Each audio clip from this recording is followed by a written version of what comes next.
Shalom, amados. Quero falar um pouco sobre tratamento e crescimento, né? Às vezes nós recebemos perguntas a respeito de alguém que ainda é menino e ele está, como é que diz assim, crescendo dentro da mídia. O crescimento em Deus é muito parecido com todos.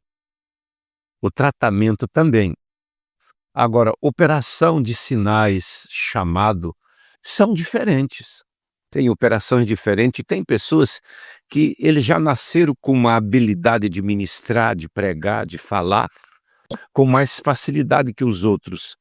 E na condição de pessoas que ele foi colocado, ele pode ser promovido de uma maneira mais fácil, e agora ele está entre os grandes, sem ele ter passado o processo.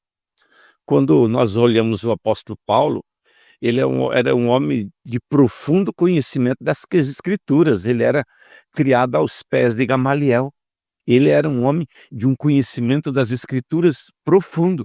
E quando ele fala de amor, em 1 Coríntios 13, ele diz que o amor não folga com a justiça, folga com a verdade. Depois ele diz que o amor tudo sofre, tudo crê, tudo espera e tudo suporta. Quando Paulo fala isso, ele já tinha trilhado um caminho grande de sofrimento. Depois ele diz, quando vier o que é perfeito, o imperfeito vai ser removido. Então ele está falando dele. Quando eu era menino, falava como menino, sentia como menino, eu discorria como menino. Logo eu cheguei a ser homem, acabei com as coisas de menino. Existem dois meninos. Se um homem nasceu na fé hoje, e ele tem 40 anos de idade, na fé ele ainda é um menino. Então Paulo teve duas etapas na vida dele, uma da infância natural e a outra da infância das coisas que eram concernentes ao reino de Jesus. Mesmo que ele era treinado dentro da palavra, dentro da lei, só que ele teve que passar por alguns processos de sofrimento, de tratamento, de reconhecimento dos seus erros. Ele era ousado. Homens e mulheres que são muito ousados, também eles sofrem maiores consequências. E quando Paulo continua escrevendo em 1 Coríntios 13, 12, ele diz, porque agora vemos por espelho e enigma, mas então veremos face a face. Agora conhecemos em parte, então conheceremos como sou conhecido. Agora, pois, permanecei na fé, a esperança e o amor. Esses três, o maior deles é o amor. Observa que ele faz uma questão de ressaltar o amor. Mas quando ele escreve aos Romanos sobre tratamento, em Romanos 5, ele diz, sendo, pois, justificados pela fé, temos paz com Deus em nosso Senhor Jesus Cristo, pelo qual também temos entrada pela fé a esta graça, na qual estamos firmes e nos gloriamos na esperança da glória de Deus. Não somente isso, mas também nós gloriamos nas tribulações, sabendo que a tribulação produz paciência. Deixa eu dizer uma coisa para você. Quando um líder fala que ele está se gloriando na tribulação, ele já tem uma maturidade grande, aqui ele não estava mais como um menino na fé. Ele estava numa dimensão de suportar certas angústias, aflições, pressões, e ele já tinha um equilíbrio onde ele diz, dar graça em tudo, porque essa é a vontade de Deus. Onde ele também diz que todas as coisas contribuem juntamente para o bem daqueles que amam a Deus. Mas quando ele diz que a tribulação produz paciência, quando eu me deparei com esse versículo novo convertido, eu estava orando muito por paciência. Me deu medo, porque eu já tinha tanta tribulação. Eu pensei comigo, tanto que eu pedi, será que vai ter resposta, né?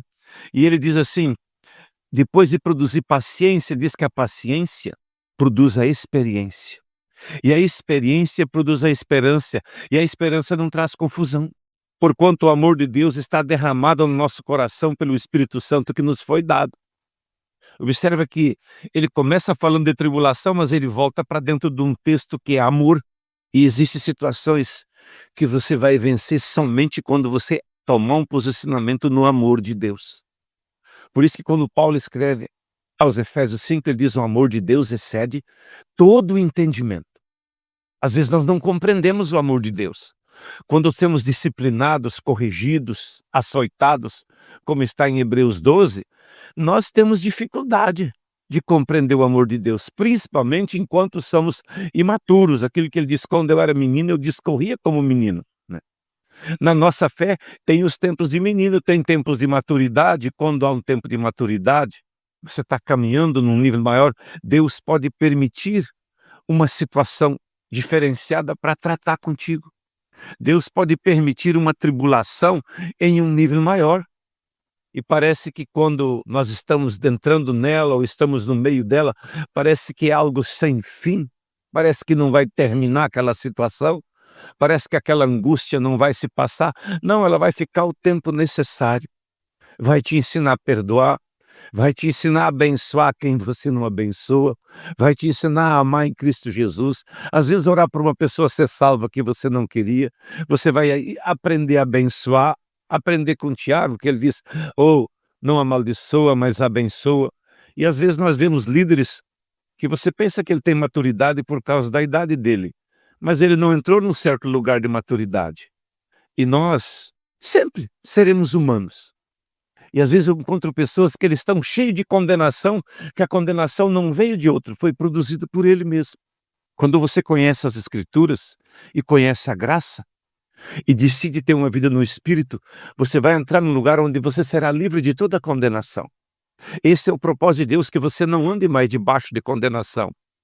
E é tão fácil, é sempre se humilhar diante dos erros, se arrepender diante das transgressões, dos erros, das falhas, trilhar um caminho de arrependimento, como que se isso fizesse parte da tua caminhada, estilo de vida. E então você vai triunfar sobre todas as circunstâncias. Deus te abençoe.